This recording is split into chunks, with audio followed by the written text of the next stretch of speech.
Sir, सबसे बड़ी दिक्कत यह है कि महायुति में भी बगावत हुई है। आप बार बार ये कहते थे कि महायुति में हम सब लोग एक साथ में हैं, और बीजेपी में अगर किसी ने कह दिया कि नहीं भाई चुनाव इसी के साथ ही लड़ना है तो कोई बगावत नहीं करता है। लेकिन 36 जगह पर हमने कैलकुलेट किया था कि 36 जगह पर महायुति के सामने एक दूसरे के खिलाफ खड़े किए उम्मीदवार, कहीं बीजेपी के सामने शिवसेना का उम्मीदवार है, शिवसेना के सामने एनसीपी के उम्मीदवार है, कई बड़े बड़े उम्मीदवार भी वहां पर खड़े हैं। जैसे हमने देखा कि वहां पर समीर भुजबल अभी भी डटे हुए हैं, छगन भुजबल बगल वाली सीट पर चुनाव लड़ रहे हैं, लेकिन समीर भुजबल शिवसेना, एकनाथ शिंदे की शिवसेना के खिलाफ वहां पर चुनाव मैदान में उतर पड़े हैं।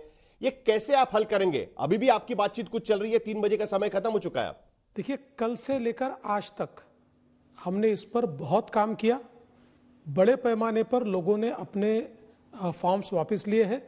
अभी ये 36 जगह वगैरह बची नहीं है, शायद इक्का दुक्का जगह लोग बचे होंगे, बाकी सब जगह हमने इसको मैनेज किया है।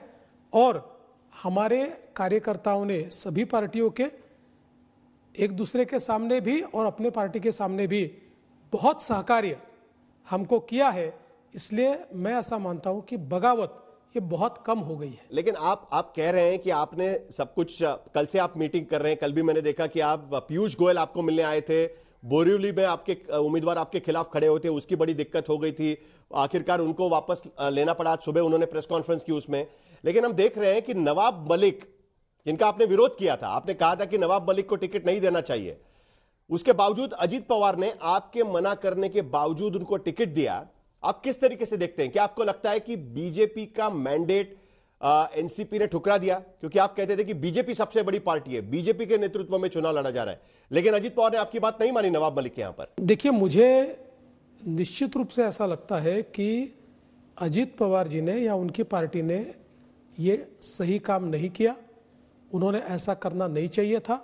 हमने उनको बहुत स्पष्ट शब्दों में ये कहा था, बावजूद उसके उन्होंने ये काम किया है। इसीलिए हमारी पार्टी ने ये फैसला किया है।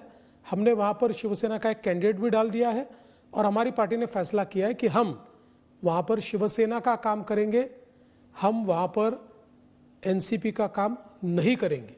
लेकिन असली बात तो यहां पर यह है ना कि सब लोग बात कर रहे हैं कि शिवसेना वर्सेस शिवसेना की लड़ाई होगी, एनसीपी के वर्सेस एनसीपी लड़ाई होगी, लेकिन असली लड़ाई कांग्रेस वर्सेस बीजेपी की होने जा रही है। 288 में से 75 सीटें, और आप 148 सीटें आपके चुनाव चिन्ह पर लड़ रहे हैं, उसमें से भी 75 सीटें ऐसी है कि बीजेपी और कांग्रेस एक दूसरे के खिलाफ है। और पिछली बार जब आपका सामना हुआ था एक दूसरे के सामने, तब 66 सीटें थी, उसमें से 50 सीटें बीजेपी ने जीती थी। और इस बार लोकसभा के चुनाव में हमने देखा कि विदर्भ में तो कांग्रेस ने पूरा खेल खराब कर दिया था। और ऐसे में कांग्रेस आपकी बड़ी चुनौती है उद्धव ठाकरे, क्योंकि अब तक तो आप उद्धव ठाकरे पर वार कर रहे थे। देखिए, हमारे सामने चुनौती तो महाविकास आघाड़ी की है, लेकिन महाविकास आघाड़ी में भारतीय जनता पार्टी सबसे ज्यादा सीटें कांग्रेस के खिलाफ लड़ रही है। और मुझे यह लगता है कि जिस प्रकार का कांग्रेस का परफॉर्मेंस लगातार सरकारों में रहने के बाद महाराष्ट्र में रहा है, एक प्रकार से कांग्रेस की क्रेडिबिलिटी ये महाराष्ट्र में नीचे चली गई है।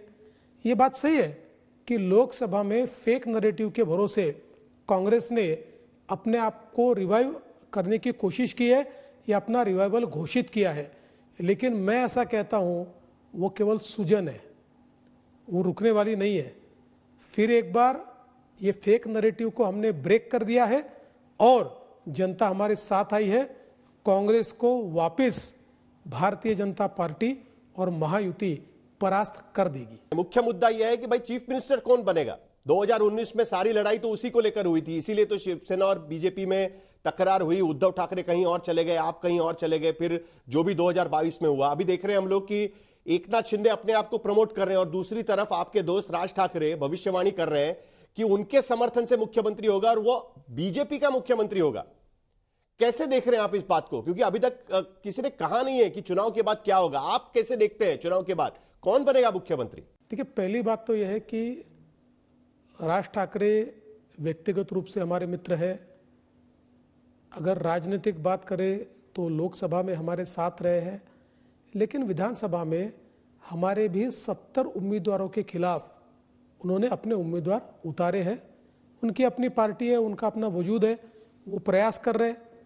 जहाँ तक मुख्यमंत्री पद का सवाल है, भारतीय जनता पार्टी की अधिकृत भूमिका यह है कि मुख्यमंत्री हमारी महायुति का बनेगा, मुख्यमंत्री महायुति के नेता बीजेपी के नेताओं के साथ बैठकर जो तय करेंगे वो बनेगा, मुख्यमंत्री महायुति का ही होगा।